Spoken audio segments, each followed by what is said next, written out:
আসসালামু আলাইকুম। আশা করি সকলেই ভালো আছেন। প্রিয় চাকরি প্রত্যাশী ভাই বোনেরা, বাংলাদেশ জুডিশিয়াল সার্ভিস কমিশন সচিবালয়ে কিন্তু নিয়োগ সার্কুলার প্রকাশ করা হয়েছে।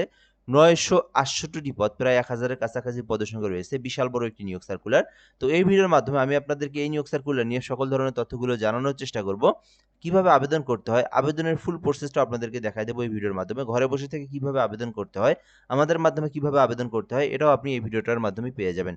তো এই ছিল মূলত বিষয়। তো এটা হচ্ছে বাংলাদেশ জুডিশিয়াল সার্ভিস কমিশনের নিয়োগ সার্কুলার, যেখানে বলা হয়েছে যে এটা কিন্তু সরকারি স্থায়ী রাজস্ব খাতভুক্ত নিয়োগ সার্কুলার। বাংলাদেশের যেকোনো জেলার যেকোনো প্রার্থীরা আবেদন করতে পারবেন।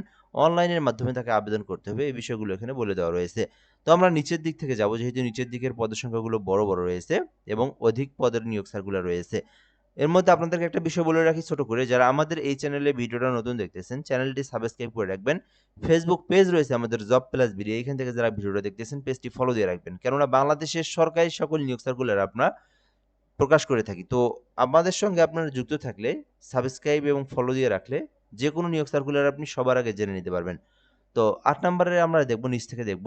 এখানে বলা হয়েছে নিরাপত্তা প্রহরী নিয়োগ দেওয়া হবে। ২ টি পদ রয়েছে। একটা হচ্ছে ডিজি, একটা হচ্ছে সিজিএম। তো এখানে আপনারা আবেদন করতে চাইলে করতে পারেন। নিরাপত্তা প্রহরী ২৬ টি পদের বিপরীতে যে পদটি রয়েছে, এইটাতে আবেদন করতে চাইলে শুধুমাত্র ৮ম শ্রেণী পাশেই আবেদন করা যাবে। অপর যেটা নিরাপত্তা প্রহরী রয়েছে, এখানে ৬৮ টি পদ রয়েছে। শুধুমাত্র এসএসসি পাস করে আবেদন করা যাবে। এটা দুটাতেই নিরাপত্তা প্রহরী, একটিতে ২৬ টি পদ, আরেকটিতে ৬৮ টি পদ রয়েছে। উপরের ২৬ টি পদ ৮ম শ্রেণী, নিচেরটাতে আবেদন করতে চাইলে এসএসসি পাশে আবেদন করতে পারবেন। এর পরের পদের নাম অফিস সহায়ক পদ রয়েছে, যেখানে কিন্তু ২৯৯ টি পদ রয়েছে। দেখেন, বিশাল বড় একটি পদের সংখ্যা, ২৯৯ টি পদ রয়েছে। ২০তম গ্রেড অফিস সহায়ক পদে আবেদন করতে পারবেন। তো এই ক্ষেত্রে শিক্ষাগত যোগ্যতা চাওয়া হয়েছে মাধ্যমিক স্কুল সার্টিফিকেট, মানে এসএসসি পাস। কোনো ধরনের অভিজ্ঞতার কথা বলা হয় নাই। শুধুমাত্র যারা এসএসসি পাস করেছেন তারা কিন্তু অফিস সহায়কে আবেদন করতে পারবেন। ছেলে মেয়ে উভয় প্রার্থীরাই আবেদন করতে পারবেন এই সার্কুলারের যেকোনো পদে। এরপরে রয়েছে জারিকারক, যেখানে ১৩০ টি পদ রয়েছে।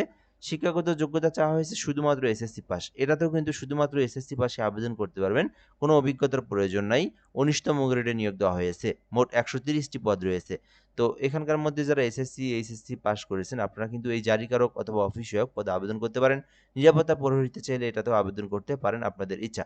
এরপরে রয়েছে গাড়ি চালক। এখানেও কিন্তু ২ টা পার্ট রয়েছে। একটা হচ্ছে ডিজে, আরেকটা হচ্ছে সিজিএম আদালতে নিয়োগ সার্কুলার প্রকাশ করা হয়েছে।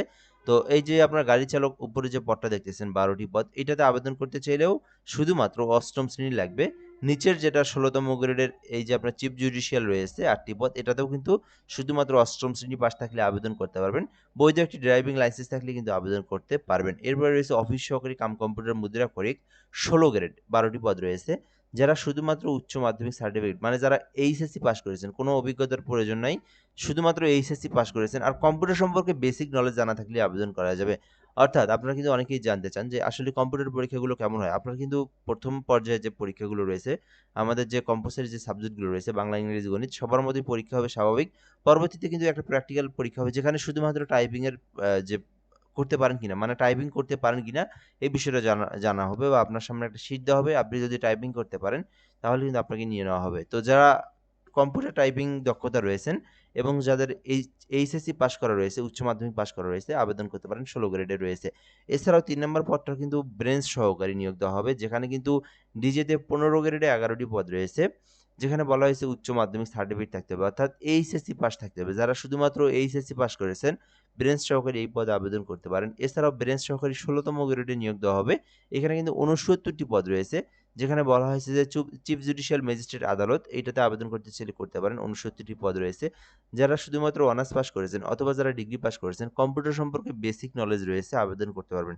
তো একটি হচ্ছে আপনার ১৬ গ্রেডের, এইটাতে আবেদন করতে চাইলে শুধুমাত্র উচ্চ মাধ্যমিক থাকতে হবে। দুঃখিত, শুধুমাত্র অনার্স বা ডিগ্রি থাকলে আবেদন করা যাবে। উপরের ১৫ গ্রেড যেটা রয়েছে, এটাতে শুধুমাত্র উচ্চ মাধ্যমিক, মানে এইচএসসি পাস করা থাকলে আবেদন করা যাবে। তো আপনার যেটাতে ইচ্ছে সেটাতে আপনি আবেদন করতে পারেন। এরপরে রয়েছে ৬০ মুদ্রাক্ষরিক কাম কম্পিউটার অপারেটর, ডিজেতে ১৭৩ টি পদ রয়েছে। অপরটা রয়েছে স্টেনোটাইপিস্ট মুদ্রাক্ষরিক, যেখানে ৭৮ টি পদ রয়েছে। তো এখানকার মধ্যে আপনি যেটাতে চান আবেদন করতে পারবেন। যেটাতেই আবেদন করেন না কেন, আপনার শিক্ষাগত যোগ্যতার প্রয়োজন স্নাতক অথবা ডিগ্রি, মানে অনার্স পাস অথবা ডিগ্রি পাসে আবেদন করা যাবে। আর এখানে কম্পিউটার সম্পর্কে বেসিক দক্ষতা অবশ্যই জানা থাকতে হবে এবং টাইপিংয়ের দক্ষতা থাকতে হবে এবং আপনাদেরকে অনার্স অথবা ডিগ্রি পাস থাকলে আবেদন করা যাবে। তো যারা অনার্স ডিগ্রি পাস কম্পিউটার সম্পর্কে দক্ষতা রয়েছে, ২টি পদের মধ্যে যেকোনো পদে আপনি চাইলে আবেদন করতে পারেন। এরপরে রয়েছে স্টেনোগ্রাফার, যেখানে ২০টি পদ রয়েছে। যারা অনার্স পাস করেছেন অথবা যারা ডিগ্রি পাস করেছেন, কম্পিউটার সম্পর্কে বেসিক ধারণা দক্ষতা রয়েছে, আপনারা কিন্তু স্টেনোগ্রাফার পদে আবেদন করতে পারেন, ২০টি পদ রয়েছে। এছাড়াও রয়েছে সার্টিফিকেট, যেখানে ৬২টি পদ রয়েছে ১৩ গ্রেডের। শুধুমাত্র উচ্চ মাধ্যমিক এইচএসসি পাশে আবেদন করা যাবে। আলাদা কিন্তু কোনো ধরনের তেমন অভিজ্ঞতার কথা বলা হয়নি। কম্পিউটারের অভিজ্ঞতাটা অবশ্যই থাকতে হবে। আর উচ্চ মাধ্যমিক মানে এইচএসসি পাস করলে আবেদন করতে পারবেন। ৬২টি পদ রয়েছে। তো এখানে আপনার শিক্ষাগত যোগ্যতা অনুযায়ী আপনি যে পদে চান আবেদন করতে পারবেন। এখন আমরা দেখব কিভাবে আবেদন করতে হয় এবং আবেদনের বিষয়ে প্রসেসগুলো আমরা দেখব। তো আবেদন করতে ১ম গুরুত্বপূর্ণ বিষয়টা হচ্ছে ১৮ থেকে ৩২ বছর পর্যন্ত সময় রয়েছে। এর মধ্যে আবেদন করতে হবে। ৩২ বছর পারও হওয়া যাবে না, ১৮ নিচেও হওয়া যাবে না। তাহলে আপনি আবেদন করতে পারবেন। আচ্ছা, এটা ছিল মূলত বিষয়। এখন আমরা দেখব এইখানকার গুরুত্বপূর্ণ বিষয়গুলো। আপনারা যারা এই সার্কুলারে আবেদন করতে চাচ্ছেন, আবেদনটা করতে পারবেন এই জুন মাসের ৪ তারিখ পর্যন্ত। এটা কিন্তু খুবই গুরুত্বপূর্ণ একটা লাইন। ৪ জুন পর্যন্ত আবেদনটা করতে পারবেন। ৪ জুন বিকাল ৫ ঘটিকা পর্যন্ত। এরপরে কিন্তু অটোমেটিক্যালি আবেদনের ওয়েবসাইট বন্ধ হয়ে যাবে। আপনারা কিন্তু আর আবেদন করতে পারবেন না। আচ্ছা, এরপরের বিষয় হচ্ছে কিভাবে অ্যাপ্লিকেশন করবেন। যারা নিজেরা আবেদন করতে পারেন, যাদের নিজেদের ল্যাপটপ অথবা কম্পিউটার অথবা পিসি রয়েছে, আপনারা কিন্তু এই যে bgsccr@teletalk.com লিঙ্কটা দেখতে পারতেছেন। এই লিঙ্কের মধ্যে প্রবেশ করে আপনাদেরকে এই আবেদনটা করতে হবে। আর কেউ যদি আমাদের মাধ্যমে আবেদন করে নিতে চান, আমি যেটা বললাম, তারা কিন্তু এই হোয়াটসঅ্যাপ নাম্বার দেওয়া রয়েছে। শুধুমাত্র আবেদনের জন্য হোয়াটসঅ্যাপ নাম্বারে এসএমএস করবেন। ঘরে বসে থেকে একদম নির্ভুলভাবে আবেদন করে নিতে পারবেন। এই সার্কুলার সহ বাংলাদেশের যেকোনো সার্কুলারের আবেদনের জন্য হোয়াটসঅ্যাপ নাম্বারে এসএমএস করবেন। আবেদন করে দিয়ে আপনাকে সঙ্গে, সঙ্গে অ্যাপ্লিকেশন কপির পিডিএফটা দিয়ে দেওয়া হবে। আরেকটা বিষয় হচ্ছে যারা নিজেরা আবেদন করবেন তাদের বিষয় কি? যারা নিজেরা আবেদন করবেন লিঙ্কে প্রবেশ করলে আপনার সামনে কিন্তু এরকম একটা ফর্ম চলে আসবে। এই ফর্মটা আপনাকে একদম নির্ভুলভাবে পূরণ করতে হবে। তো প্রথমত এখানে কি, কি পূরণ করতে হবে আমি আপনাদেরকে দেখাই দিচ্ছি। প্রথমত আপনার নিজের নাম ইংরেজিতে এবং বাংলায় দিতে হবে। এরপরে নিজের বাবার নাম ইংরেজি এবং বাংলায় দিতে হবে এবং মায়ের নাম এখানে ইংরেজি এবং বাংলায় দিতে হবে। এভাবে নিজের পিতামাতার নাম বাংলা এবং ইংরেজিতে দিতে হবে। এরপরে আপনার ডেট অফ বার্থটা দিবেন। এরপরে রিলিজিয়ন রয়েছে, জেন্ডার রয়েছে, ন্যাশনাল আইডি রয়েছে, এরপরে বার্থ রেজিস্ট্রেশন রয়েছে, পাসপোর্ট রয়েছে, ম্যারিটাল স্ট্যাটাস রয়েছে, এরপরে আপনার মোবাইল নাম্বার, এরপরে আপনার কনফার্ম এই মোবাইল নাম্বারটা রিপিট করে আবার দিবেন। ইমেইল, কোটা, ডিপার্টমেন্টাল স্ট্যাটাস এখানে আপনার কেয়ার অফ অভিভাবকের নাম দিবেন যে আপনার টেক কেয়ার করে। সো এরপরে আপনার গ্রাম, এরপর ডিস্ট্রিক্ট, উপজেলা, জেলা, পোস্ট অফিস পোস্ট কোড দিবেন। এরপরে আপনাকে কিন্তু এখানে ২ টা ঠিকানা হলে ২ টা দেন ১ টা ঠিকানা হলে এখানে টিক মার্ক করে সেভ করে দিবেন। এভাবে আপনার ঠিকানার তথ্যটা পূরণ করতে হবে। এরপরে আপনার কিন্তু শিক্ষাগত যোগ্যতার তথ্যটা পূরণ করতে হবে। আপনি যদি এসএসসি পাশের কোনো পদে আবেদন করে থাকেন বা আপনার যদি শুধু শিক্ষাগত যোগ্যতা এসএসসি হয়ে থাকে, অবশ্যই এসএসসির তথ্যটা পূরণ করবেন। সুন্দরভাবে নির্ভুলভাবে এখানে আপনার এসএসসি দিবেন, কারিগরি হলে কারিগরি মানে ভোকেশনাল দিবেন, মাদ্রাসা হলে দাখিল দিবেন। দেন রোল নাম্বার এখানে আপনার গ্রুপ সাবজেক্ট দিবেন, বোর্ড রেজাল্ট পাসিং এর। এভাবে আপনারা এখান থেকে এসএসসি দিবেন। আরও যদি শিক্ষাগত যোগ্যতা থাকে আপনি এইচএসসি দিবেন। যে পদে আবেদন করবেন সেই শিক্ষাগত যোগ্যতা পর্যন্ত অবশ্যই আপনাদেরকে দিতে হবে। এর পরের বিষয়টা হচ্ছে এখানে কিন্তু আপনার নিচের দিকে আসার পরে দেখবেন একটা ছবি এবং স্বাক্ষর দিয়ে আপলোড করে সাবমিট দিতে হবে।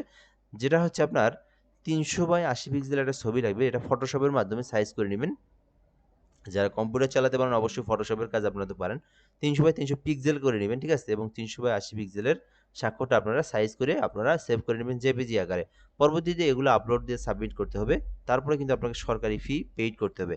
তো এইটার প্রসেসটা হচ্ছে ১ থেকে ৫ এর মধ্যে কেউ আবেদন করলে তাকে ৳১১২ পেইড করতে হবে এবং কেউ যদি ৬ থেকে ৮ এ আবেদন করেন ৳৫৬ পেইড করতে হবে। আর এটার সঙ্গে অবশ্যই আপনারা ৳১০ বেশি রিচার্জ করবেন। যেহেতু ২ টা এসএমএস করতে আরও ৳৬ প্রয়োজন হয়। আর এটা পেমেন্ট করার প্রসেসটা হচ্ছে ১ম এসএমএসে আপনার বিজিএসসিসিআর লিখবেন, দেন আপনার ইউজার আইডি লিখে 163 নাম্বার সেন্ড করে দিবেন। পরবর্তীতে পিন নাম্বার দিয়ে আবার 163 নাম্বার সেন্ড করে দিলে আপনার আবেদনের পেমেন্টটা কিন্তু সাকসেসফুলি সম্পূর্ণ হয়ে যাবে। তো আবেদনটা করতে পারেন। বর্তমানে আবেদনটা চলমান রয়েছে। বিশাল বড় নিয়োগ সার্কুলারের প্রায় ১,০০০ পদ রয়েছে, ৯৬৮টি। ওই ১,০০০ এর কাছাকাছি আরকি। কয়েকটা পদ কম ১,০০০ পদের নিয়োগ সার্কুলার বর্তমানে চলমান রয়েছে। ৪ জুন পর্যন্ত আবেদনটা করতে পারবেন। আশা করি আপনারা এই নিয়োগ সার্কুলার নিয়ে সকল ধরনের তথ্য জানতে পেরেছেন। কোনো কিছু জানার থাকলে আপনি কমেন্ট করে বলতে পারেন। আমরা রিপ্লাই দিয়ে জানিয়ে দেব ইনশাআল্লাহ। ধন্যবাদ, ভালো থাকবেন। আসসালামু আলাইকুম।